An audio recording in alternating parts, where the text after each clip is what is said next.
The Aprilia RS660 is the Italian manufacturer's take on the middleweight supersport segment. Here, the company blended the technical know-how of superbike models like the RSV4 with practicality and comfort of everyday machines. After logging serious miles aboard the RS660, I can confidently say they succeeded. Unlike the Japanese inline-four cylinders that have ruled the segment for so long, Aprilia used a 659cc dual overhead cam parallel twin engine derived from the RSV4. Back at the Cycle World dyno, we threw it up. It made an 88.8 peak horsepower and 45 foot-pounds of torque. Out on the roads, what I do have to say is you want to keep this thing spinning above 8,000 RPM because that's where this motorcycle truly comes to life. You hit that 8,000 RPM mark, the sound and vibrations of this RS660 feel so similar to that RSV4 and just become so addicting and really take life. It's got a very slick shifting 6-speed gearbox with a bi-directional quick shifter. That means you get quick up and down shifts with an auto blip function, helping you or assisting you in making those downshifts on corner entry. Now, with that being said, I do have to find shortcomings in the gearbox ratios themselves. It was hard not to find myself between first and second gear. First gear just feeling a little bit too short, like you're winding it out and running into the rev limiter, while second gear was just a little bit too tall to where you sat underneath that 8,000 RPM mark, and it just doesn't have the life and personality that it does once you get it above that threshold. Keep it up above 8,000 to its red line, and this motorcycle really takes off and becomes an engaging and entertaining machine. Like the RSV4, of which this motorcycle is based, the RS660 takes advantage of Aprilia's ride-by-wire throttle system. Now, this provides a very direct connection to the rear tire and really gives you the understanding of exactly how much throttle you're being applied. That's not always the case with certain manufacturers. Some manufacturers feel a little bit numb and you feel lost of the inputs that you're actually putting in the motorcycle. That is not the case with the RS660, just as it is not the case with the RSV4. They've done a very good job of remaining a very direct throttle connection. It also utilizes Aprilia's Performance Ride Control Electronic Rider Aid Suite. Now, this includes 5 riding modes that utilize traction control, engine management, or in other words, throttle response, engine brake control, ABS, wheelie control, cruise control, all of these that help you get down the road safer and faster at the same time. Now, you might not think a super sport middleweight with 88 horsepower, do I really need traction control? Do I really need wheelie control?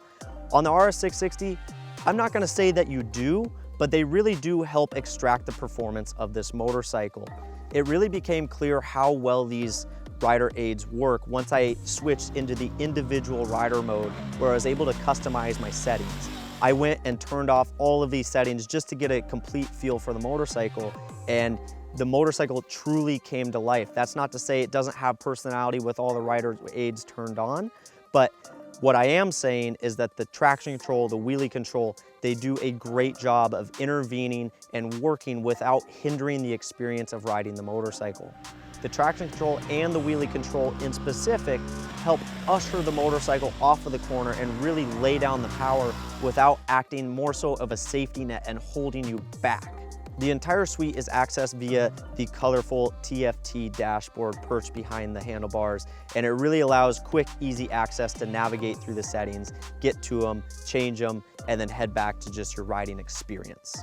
Now, the Aprilia RS660 tipped the Cycle World scales at 404 pounds with its 4-gallon fuel tank fully fueled. What that translates to is a light and neutral feeling out on the road.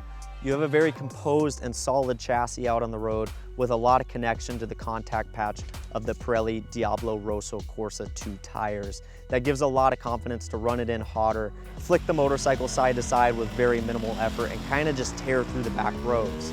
It also comes with KYB suspension front and rear that is rebound and spring preload adjustable at each end. I have a love-hate relationship with this setup. You know, on one hand, I feel that it works really well of just handling the big hit support that you need when you're really starting to hammer on the back roads. But secondly, I also feel like it struggles with small bump compliance and sometimes just shudders off of the top of small chatter bumps in the surface of the asphalt. Now what that translates to is not the most confidence inspiring feelings and sometimes robs you of that speed and that confidence going around the corners on subpar asphalt. Aprilia utilized a big Brembo 4-piston monoblock caliper at the front and Brembo caliper at the rear of this motorcycle, which both provide excellent stopping power. Now that's not without shortcomings. The initial bite of the brakes is overly aggressive and feels touchy, especially when you're just riding around town. Out on the back roads, it's not so much of a concern as all these inputs become a little bit more aggressive anyways, but also the feel at the brake lever. It's hard to understand exactly how much power is being applied at the calipers and how much left in reserve you have to work with. There's 3 ABS settings. The least intrusive actually disables ABS at the rear wheel. Now what that's gonna allow you to do is do slides, get a little bit of loose. Thank you, Aprilia, for keeping this around.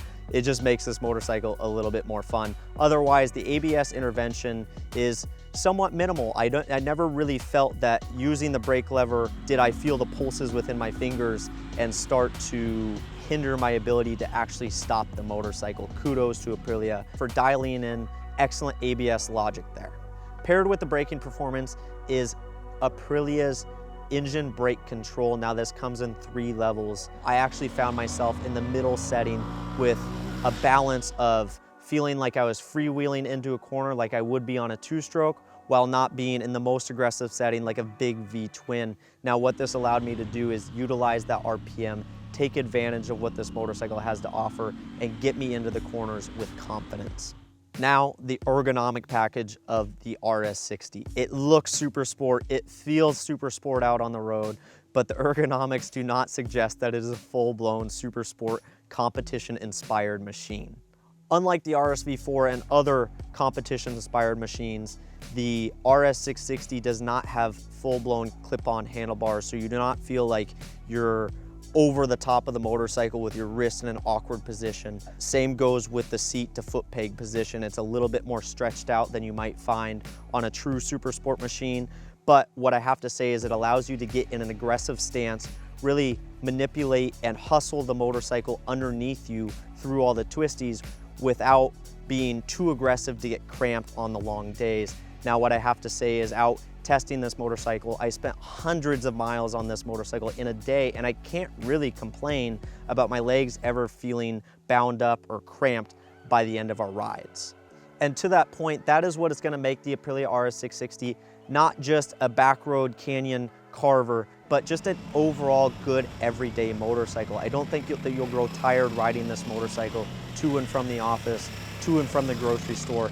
This bike is going to be comfortable in almost every scenario. Would I go touring on it? Probably not, but I wouldn't have a problem riding this motorcycle 7 days a week. Now, if I had one minor suggestion for the folks at Aprilia is I would ask them to make this fairing and maybe this windscreen a little bit larger, provide a little bit more wind protection, especially when you're just sitting at highway speeds. You know, even at 5'7", I felt like if I'm sitting up without being completely tucked in and tight and hugged to the tank, I did feel a lot of wind blast. It really, like I said, it takes you getting very low to take advantage of that wind protection that the RS660 offers. And to that point, the mirrors on this RS660 become incredibly buzzy and have a lot of vibration at any significant speed and really struggle to paint any clear picture of what's actually happening behind you. At $11,499 in acid gold that you see here, this RS660 is an amazing machine.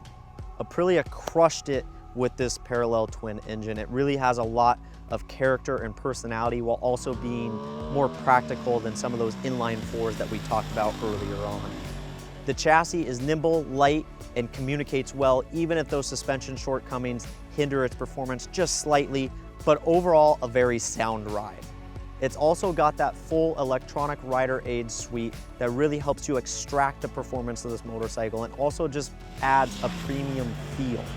And finally, the practicality and comfort of this RS660, I really believe that Aprilia knocked it out of the park. The ergonomics package is comfortable for the everyday ride and also remains aggressive enough to hustle this motorcycle through the canyons. All right, guys, I hope that you enjoyed this review of the Aprilia RS660 as much as I did out here. If you like this video, like it, comment, we want to hear from you, and subscribe to the Cycle World YouTube channel. Head over to cycleworld.com, read the full test, and we'll see you next time.